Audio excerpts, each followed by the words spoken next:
Good evening, everybody, and welcome to the beautiful Connect Stadium here in Iowa, as the 24th ranked Iowa Hawkeyes are going to take on our St. Tommies, who are 2-9 but are definitely better than what their overall is showing, and we're going to have a great one here. Getting directly into the game action though, St. Thomas is going to start with the ball first. First thing we do is we throw it over the middle to Jonathan Marks. He gets lit up like a Christmas tree. He picks up 6 for us there. But then next play, it's a bad throw, and Kredaev is able to pick this ball off with ease. I'm not sure who it was supposed to go to. I think it went right in the middle between two guys. You definitely hate to see it, as now Iowa is set to take over now, as Goodson, their first play of the game, he's able to pick up the first gain of 10 on the play.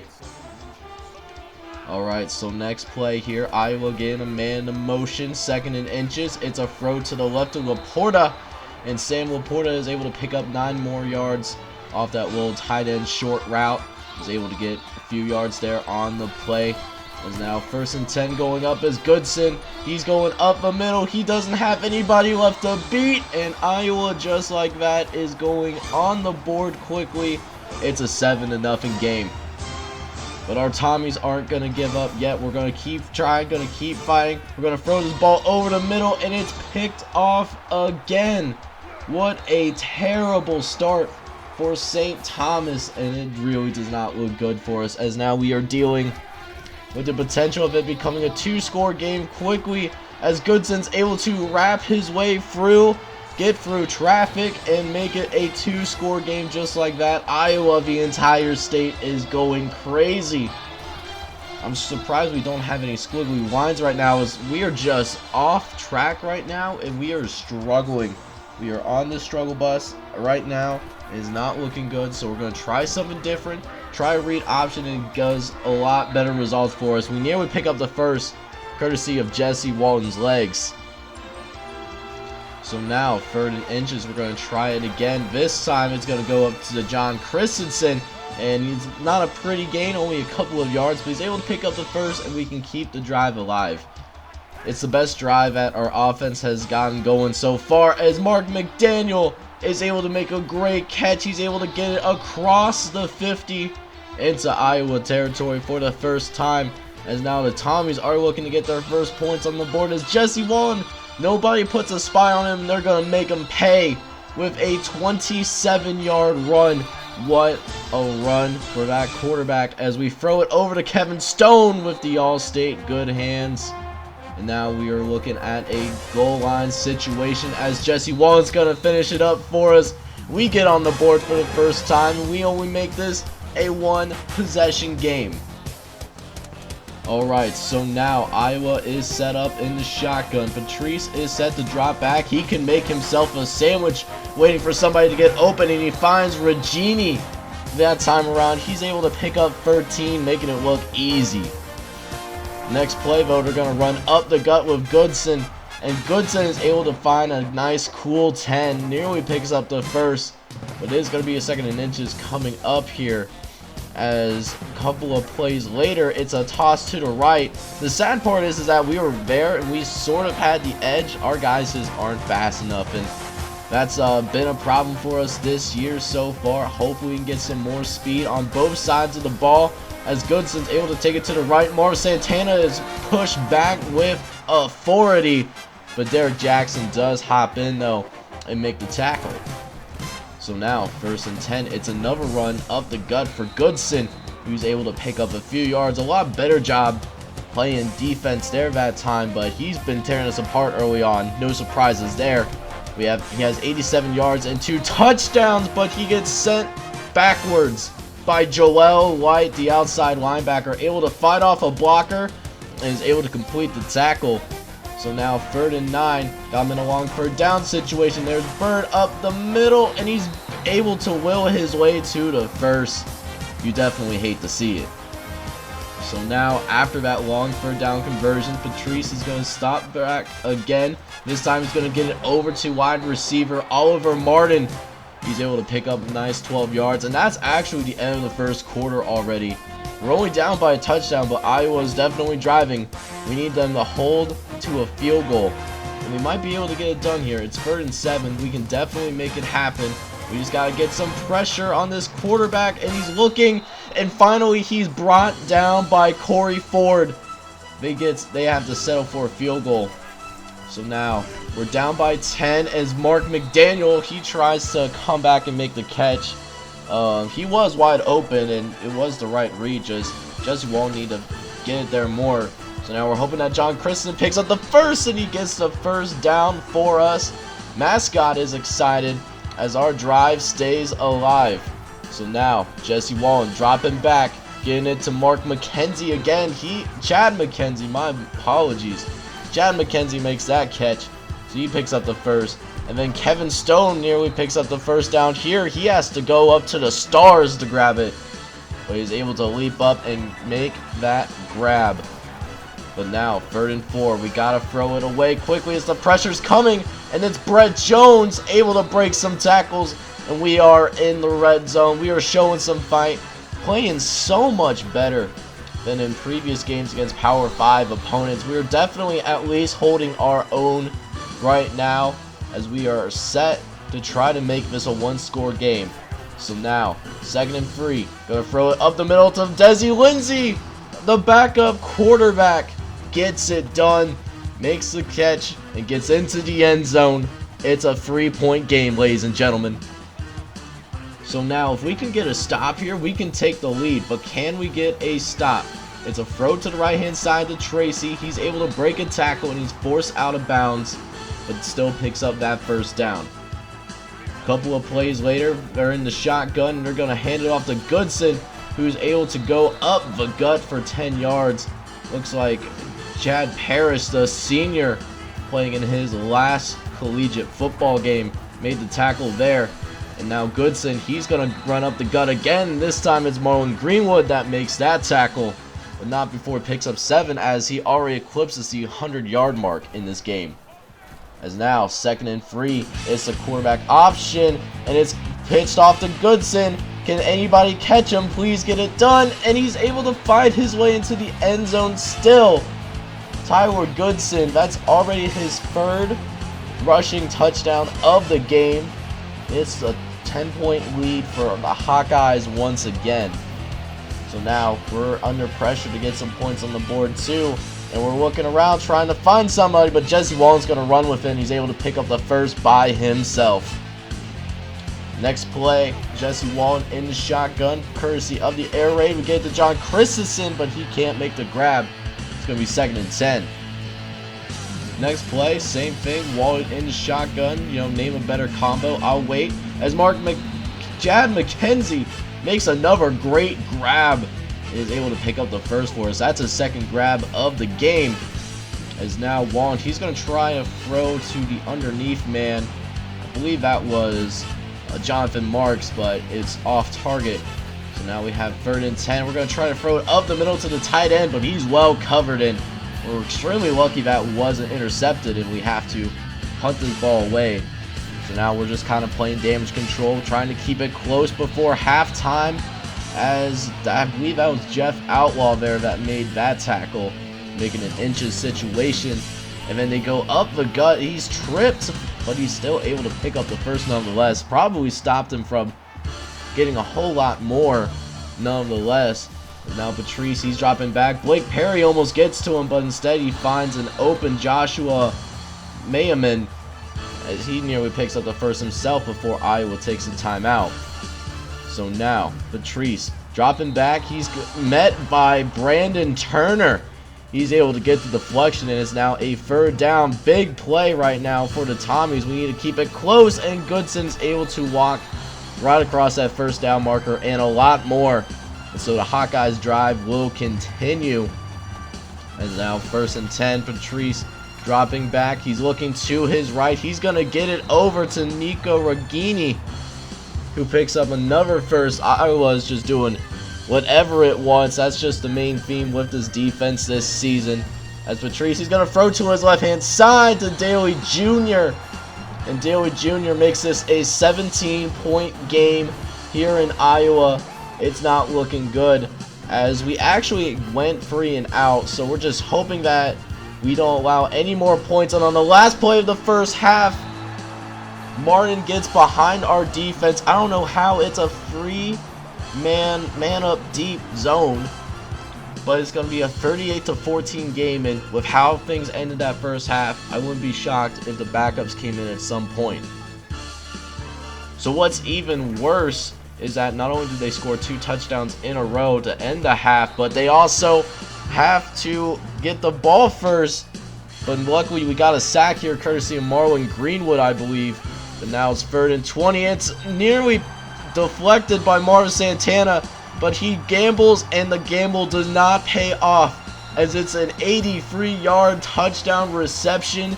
And according to this game, it breaks the NCAA record for longest pass in a game. That was set by Drew Brees back in 2000. Of course, there's been longer passes since this game has been released, as Jonathan Marks nearly makes the grab, but he drops that one. So now it's 2nd and 10 as Jesse Wallen, he's going to throw to the left hand side to Kevin Stone, and it's a nice cut, nice catch as well. And now at this point, we just have to get the no huddle going. We're down by so much. We're looking for help as we find, it looks like a Mark McDaniel deep. And we are in the red zone. Ladies and gentlemen, that is our longest pass today.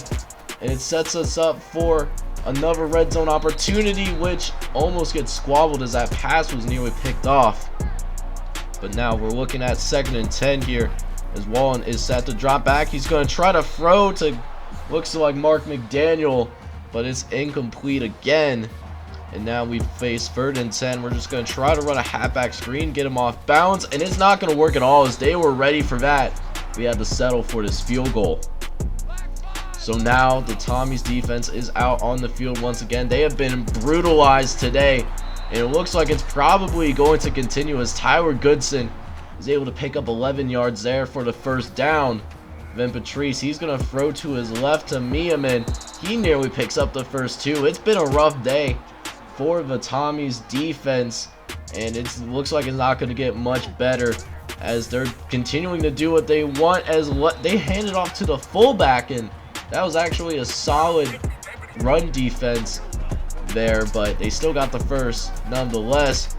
Not so good run defense, as Beard is going to run down the right hand side. He's eventually brought down by Jeff Outlaw. And now, but Iowa's poised to get another touchdown on the board, and it looks like it might happen here, as he's inside the 5-yard line following that pitch. And then a couple plays later, Patrice is going to throw to the back of the end zone and finish off the drive.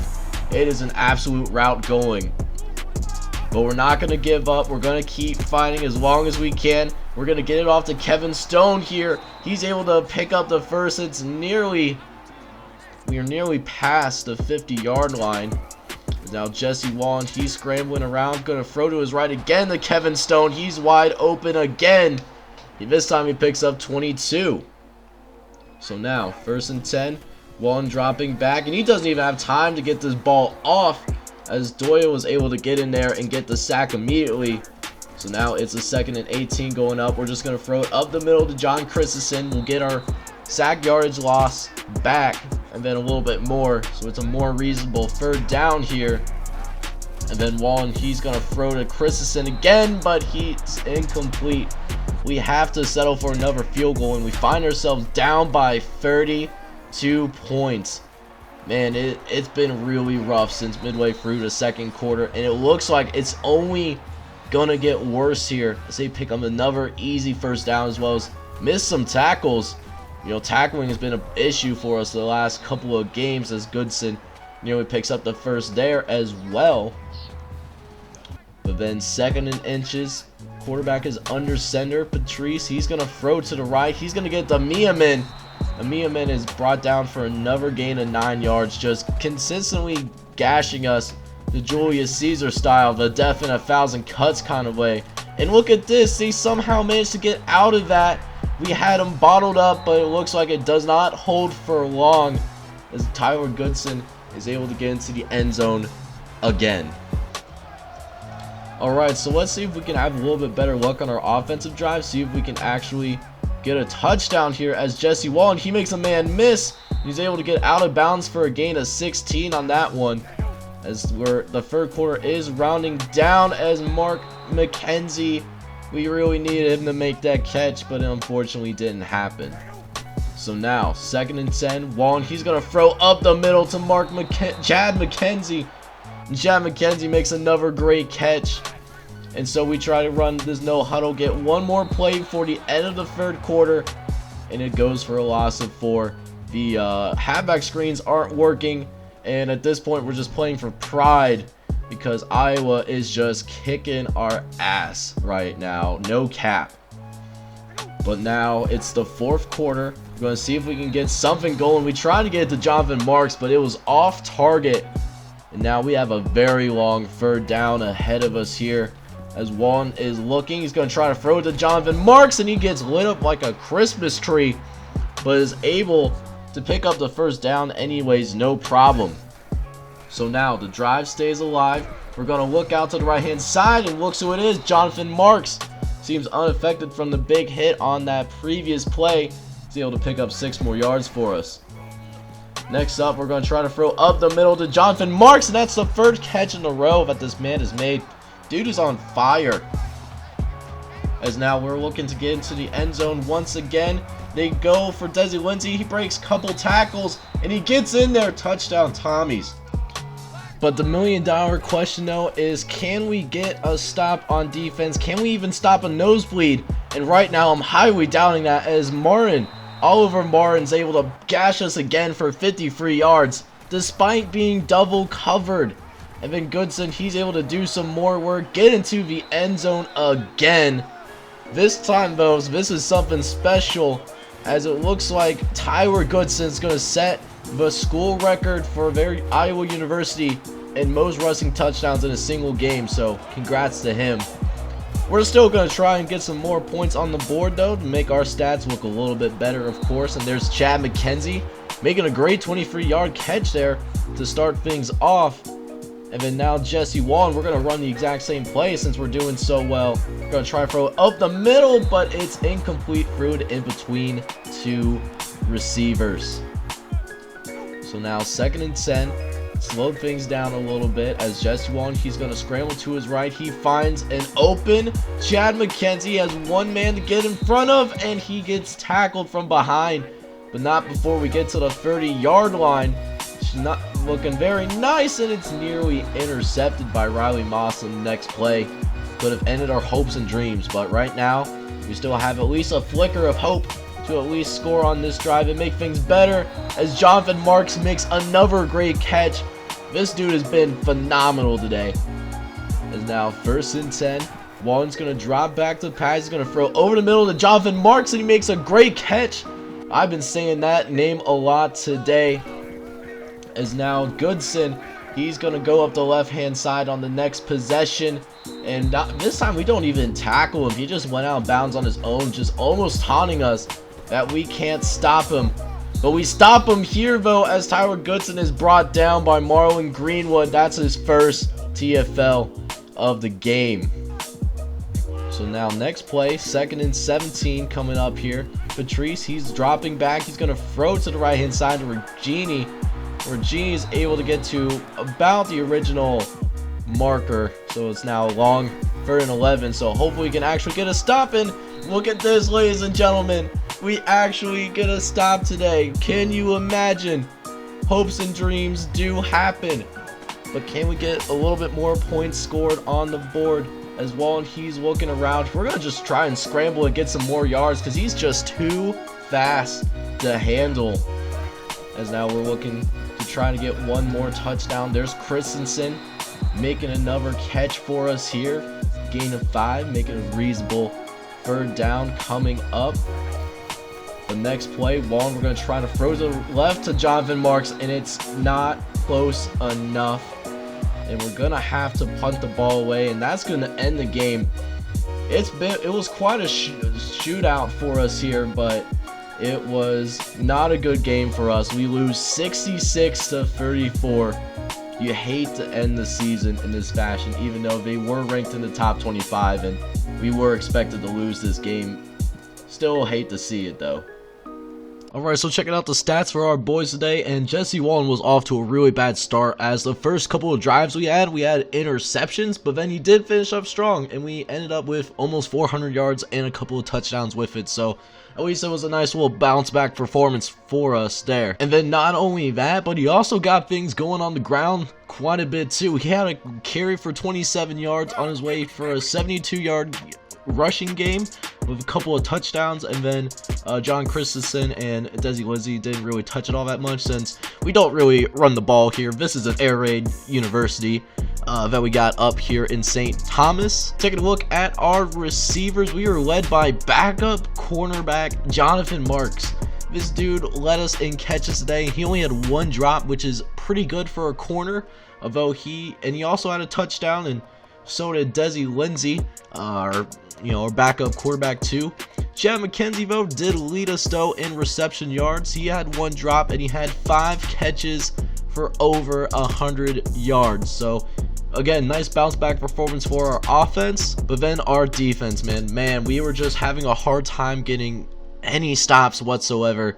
Marv Santana though was a little bit of a bright spot for us. He led us with 9 tackles in this game. And then, we also got to the quarterback a few times, as well as Corey Ford, Brandon Turner, and Joel White all managed to get sacks. So that was always really cool to see. But again, we just did not have a good game on defense to help us out when we were, cold on offense or whatever. But again, we had a few bright spots nonetheless. So with this last game that we just played, we have reached the end of our regular season slate, where we will end up finishing 2-10 on the season, which obviously won a couple of games, so we got that. Next episode, I am going to go over the recap for how our season went, as well as some of the major awards that get passed around, as well as get into this off season as well. So you want to come around for next time, but I do appreciate you guys coming out and watching. This is John J Gaming on the mic, and I hope you all have a wonderful day. Take care, everybody.